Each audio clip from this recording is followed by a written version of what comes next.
Ladies and gentlemen, movie lovers, and pop culture fanatics, welcome to the Raptors Recon First Annual Movie of the Year Awards. 2024 was a wild year for movies. We had aliens, robots, mutants, deep sea adventures, and a blue blur running circles around the competition. But which one reigns supreme? We've watched, we've debated, and now it's time to reveal the absolute best movie of 2024.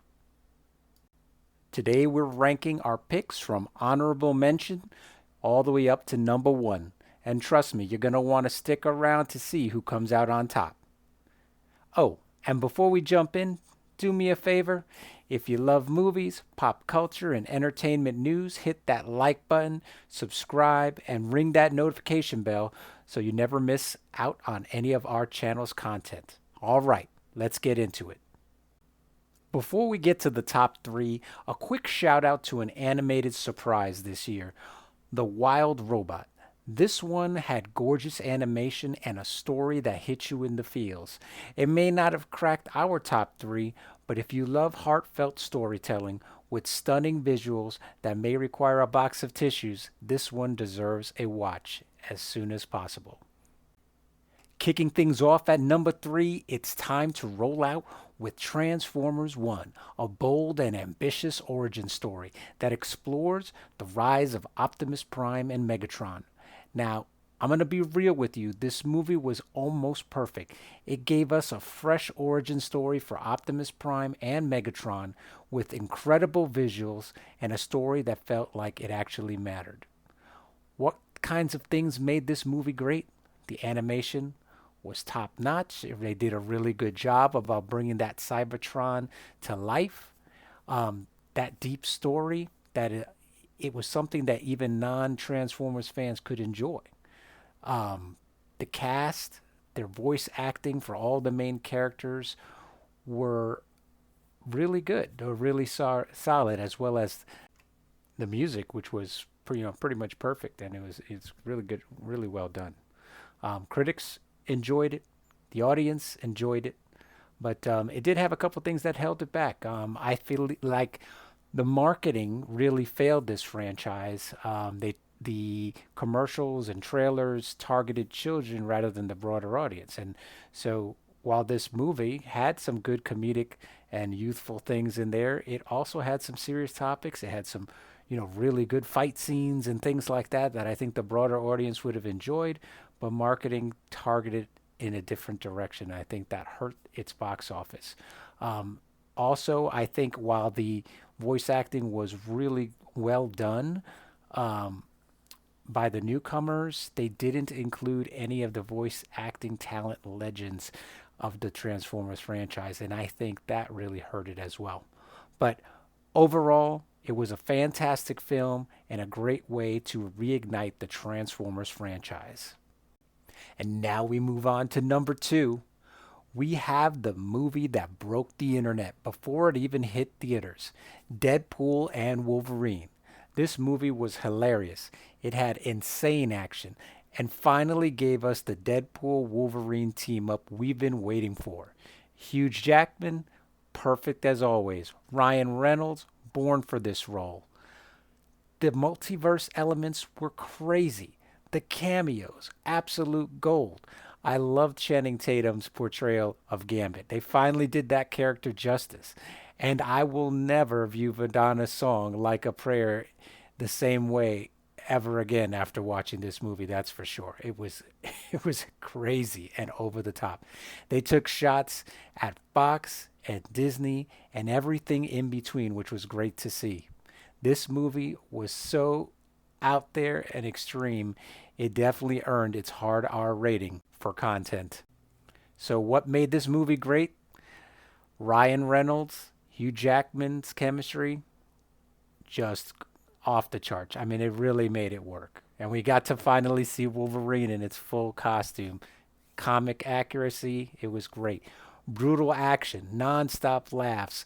It was hilarious. I mean, it was over the top. It was bloody. It was gory. It was all kinds of crazy.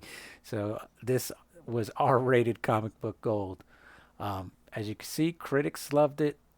maybe not as much as the audience, but I mean, I think for an R-rated film, it was definitely solid.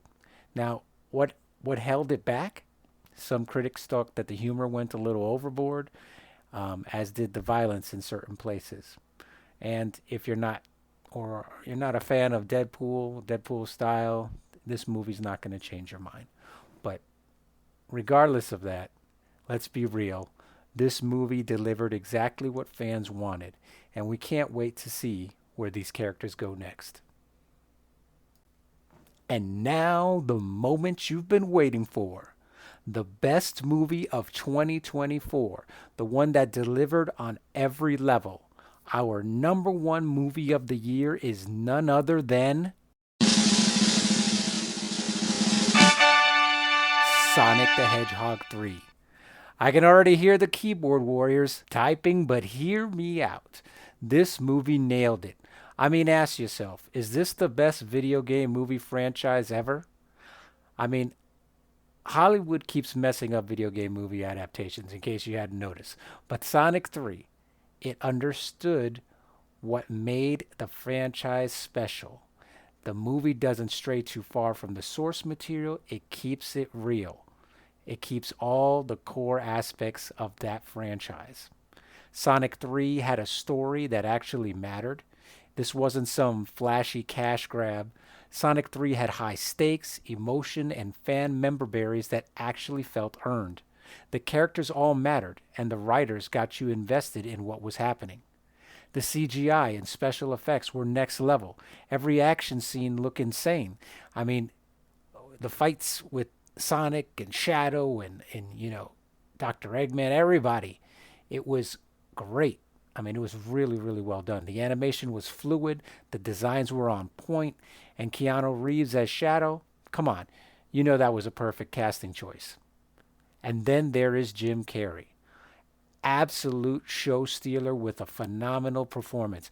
I mean, Jim Carrey displayed his comedic versatility in true GOAT like fashion. The dude wasn't just Dr. Robotnik, he was two villains this time, and somehow, he made it work and believable. They even joked about what he was doing in the movie. It was great. He went full Ace Ventura in living color, clean of course, levels of crazy, and we loved every second. I can't give him enough credit for the job he did in this film. It was just pure awesome. Then, you gotta admit, Sonic 3 had it all. It had comedy, it had heart, insane action, and a final battle that left me speechless. This is how you do a trilogy.